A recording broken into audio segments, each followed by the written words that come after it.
Des écoles fermées à cause des inondations, un mois de guerre entre Israël et le Hamas et Taylor Swift qui bat son propre record. Salut, on est le mardi 7 novembre, bienvenue dans C'est quoi l'info ?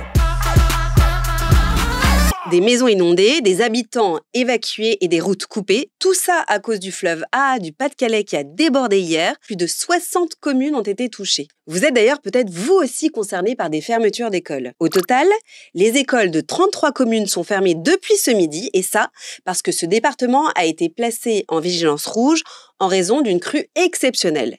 Et pour comprendre ce phénomène, j'ai le plaisir d'accueillir Julia Martin, journaliste météo-climat à France Télévisions. Alors Julia, est-ce que tu peux nous expliquer ce qu'est une crue et une crue exceptionnelle? Bien sûr, c'est très simple. En fait, à cause de beaucoup d'eau de pluie qui sont tombées, les cours d'eau réagissent, c'est-à-dire qu'il y a trop d'eau par rapport à la capacité à absorber et du coup, ça déborde et ça crée ensuite des inondations. Est-ce que ces crues sont forcément liées aux tempêtes qu'il y a eu, donc les tempêtes Ciarán et Domingo? Alors, pas Domingo, parce que ça concernait le centre-ouest de la France. D'accord. Mais sur le nord du pays, oui, effectivement.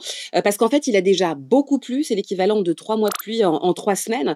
Et donc, les sols d'eau étaient déjà bien gorgés, ce qui fait que les pluies qui s'ajoutent à ça, c'est trop difficile pour les cours d'eau de pas les absorber et elles réagissent. On a un petit moment de répit pour la journée de mercredi. En revanche, jeudi, de nouvelles pluies vont arriver. Et t'imagines bien, Camille, qu'on va être sur le coup pour surveiller de nouveau la situation parce que ces pluies vont s'ajouter à celles qui sont déjà bien présentes. Eh ben, écoute, on te rappellera si besoin. Et je serai là pour vous. Merci, Julia. Avec plaisir. Beaucoup.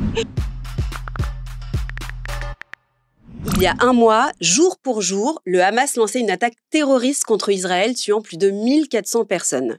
Depuis, l'armée israélienne bombarde en retour la bande de Gaza. Plus de 10 000 personnes ont été tuées à Gaza, dont plus de 4 000 enfants selon le ministère de la Santé du Hamas palestinien. Un bilan qui n'a pas pu être confirmé pour l'instant par des autorités indépendantes. Pour le patron de l'ONU, le cauchemar à Gaza est plus qu'une crise humanitaire, c'est une crise de l'humanité. L'organisation internationale appelle d'ailleurs à un cessez-le-feu immédiat. Alors pause, c'est quoi un cessez-le-feu? Eh bien c'est un arrêt officiel des combats. Mais le Premier ministre israélien, Benjamin Netanyahou, a rejeté cette idée. Il a dit qu'il n'y aurait pas de cessez-le-feu sans libération des otages. On suivra ça dans C'est quoi l'info? Est-ce que vous seriez prêt à camper des mois devant un stade pour être bien placé à un concert? Alors moi, jamais. Mais les fans de Taylor Swift, carrément. Ça fait 5 mois que des jeunes campent devant le stade de River Plate à Buenos Aires pour être au plus près de leur chanteuse adorée à ses prochains concerts. En même temps, Taylor Swift, c'est un phénomène.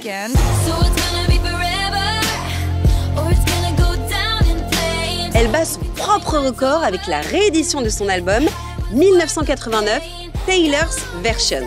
Parce que oui, je rappelle qu'elle s'est quand même fait voler les droits de son album initial par son producteur, donc elle a été obligée de le rééditer sous un autre nom. Cet album est désormais le plus vendu en 2023 en Amérique en moins d'1 semaine. Ça, c'est pas une belle revanche. Près d'1 million d'enfants seraient victimes chaque année de harcèlement en France. Aujourd'hui, ça prend encore plus ampleur à cause des réseaux sociaux parce que le harcèlement se poursuit très souvent en ligne. C'est ce qu'on appelle le cyberharcèlement. Et un collégien sur 4 en serait victime. Depuis mars 2022, le harcèlement scolaire est devenu un délit spécifique. Les peines peuvent aller jusqu'à 10 ans d'emprisonnement et 150 000 € d'amende lorsque les faits conduisent la victime à se suicider ou à tenter de se suicider. Je voulais vous faire écouter un témoignage très dur. C'est celui de Gabriel, 13 ans. On m'insultait de bamboula, de sale singe, de sale noir. Et là, j'en ai pas parlé à maman, j'en ai parlé à personne. Pourquoi t'en as pas parlé à tes parents? Parce que j'avais peur et j'avais honte de moi, de ma couleur de peau et de moi. J'avais pas du tout envie d'y retourner. Bah ouais, je comprends. On regardait la télé, puis maman, elle a trouvé ça bizarre que j'aille me coucher tôt, alors que d'habitude, je me couchais plutôt tard. Et quand elle est montée, j'étais en train de m'ouvrir les veines dans ma chambre. Vous pouvez retrouver ce soir à 21h10 sur France 2 une émission entière dédiée au harcèlement scolaire. Et nous, on vous donne rendez-vous jeudi pour un C'est quoi l'info spécial à l'occasion de la Journée nationale de lutte contre le harcèlement. D'ailleurs, si vous souhaitez témoigner, contactez-nous sur l'adresse qui s'affiche juste ici.